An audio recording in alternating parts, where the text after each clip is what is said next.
Hey, I'm Ozzy from Three Monkeys Solderless, home of the world's best solderless cables for your audio equipment. All right, so we're back, and it's Sunday, so I thought it'd be kind of neat maybe to do like a, it's not really an ask me anything, but it's like a conversation, right? Kind of like thing where we could kind of do like on Sundays here. Obviously all going towards the prime directive of the channel, which is achieving the tone.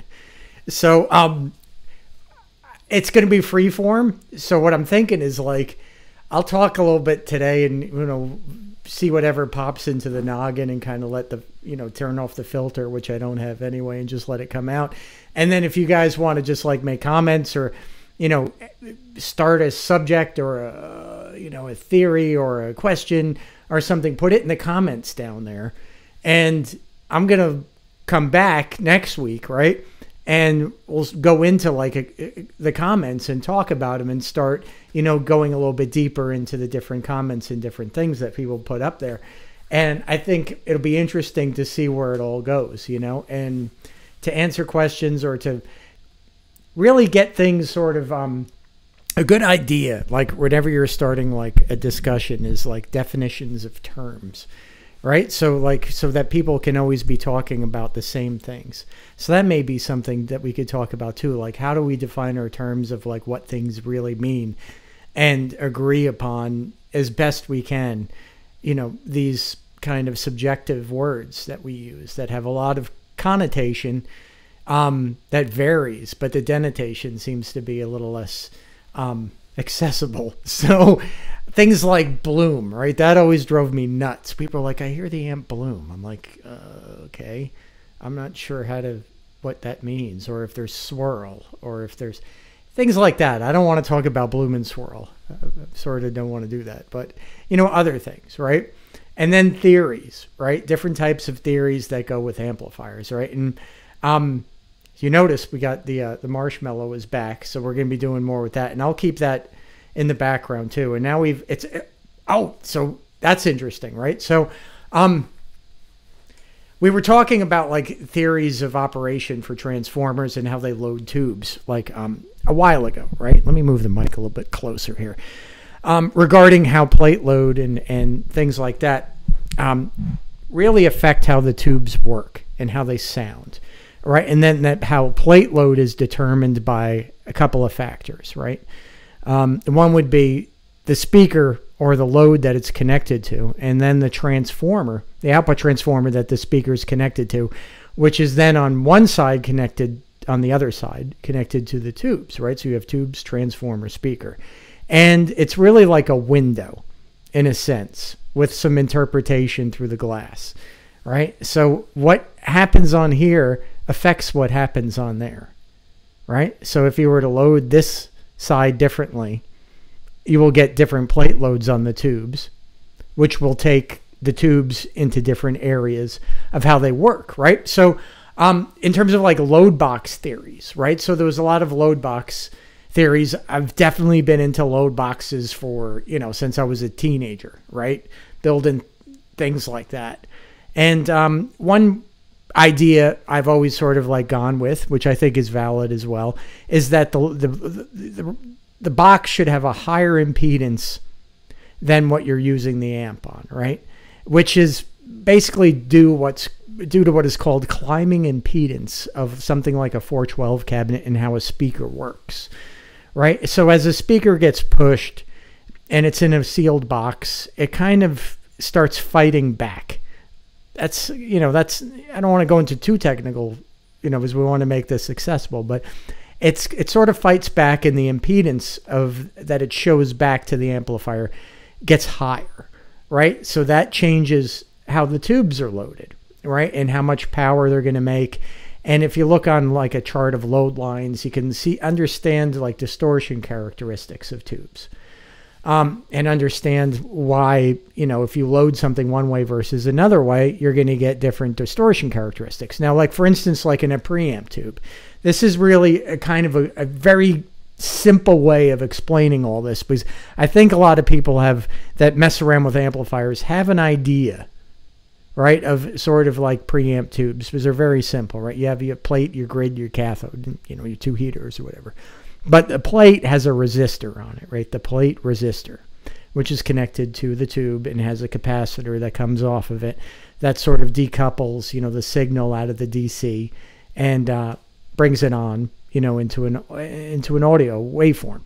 But that's not important. What's important is the plate resistor, right? So as you change the plate resistor, right, the tube itself starts operating a little differently. It starts to change its distortion characteristics, its headroom, how much voltage it can, what we call swing, right? How much it's going to go from peak to valley in the sine wave, right? That's the swing across the zero line.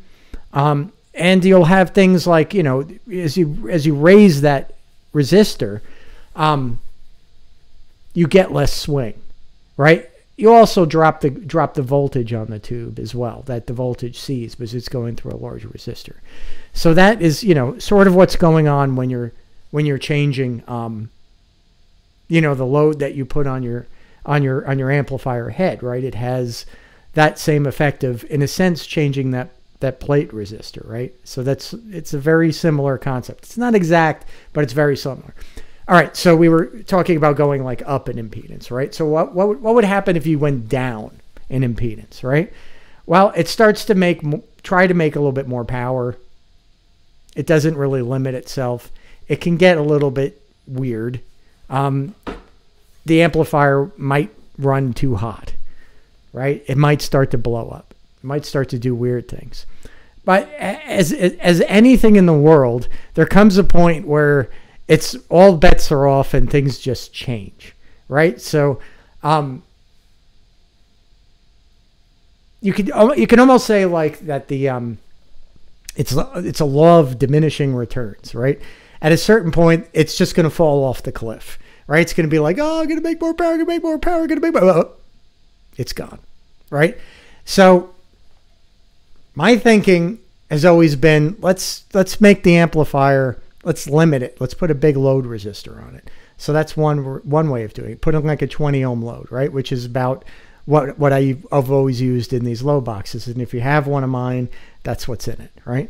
The other thing would be, let's go the other way, right? Why can't we go to the other end of the curve? And that's the concept behind the Marshmello, right? So it's a different load impedance on the tubes. So I've been working on it a little bit more. You know, this is all food for thought, right? So I've been working on it a little bit more. Obviously now it has a real panel on it that says stuff. And look, there's nothing plugged into the speakers. There's nothing in that. Where's the load? The load's in there. It's loaded, right? Not to say that there's giant resistors in there, but it's loaded. And we have a line out. Okay. So that's all we're using, right? So now this amplifier, it becomes like a brain, like Pinky in the brain. This is the brain. I'm Pinky. Pinky in the brain. All right. So,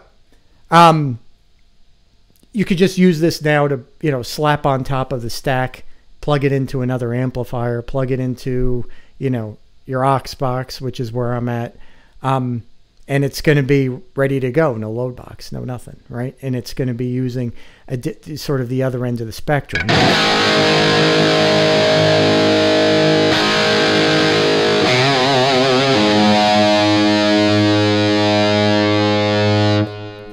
Now that's just a stock circuit, right? In terms of the preamp.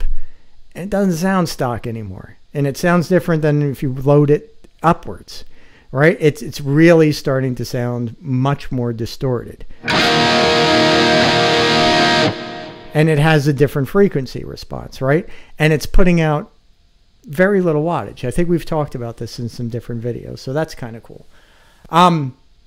Yeah, so let's if you have like ideas about like what was going on, or different things to try, or different things like that, let's start all that up, and we could kind of you know, do this as like a weekly thing, you know. So yeah, I think that's good for today. I did do some changes a little bit, because, you know, it has like the new transformers in it now, so you don't need the variac, right? The variac is gone. You don't need the load box anymore. The load box is gone. And did some tweaking to it to get it all right. And I think it got a little bit better. So let me see what you think. I think the note is a little better.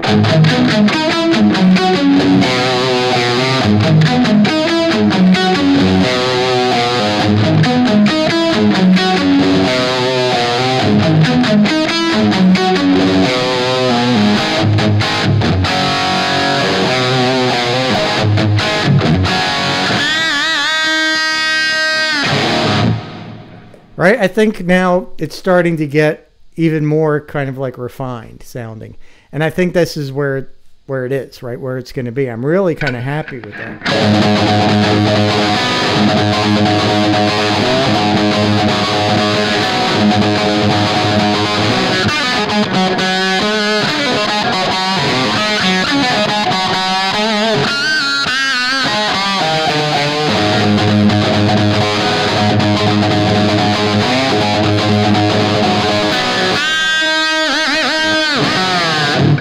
All right, so that's cool for today. So put some comments, some food for thought, some topics for discussion, some goofy stuff down there, and I'm going to read through it all, and then I'm going to come back and we're going to talk a little bit about it more. All right, so once again, thanks for watching, and we'll see you next time.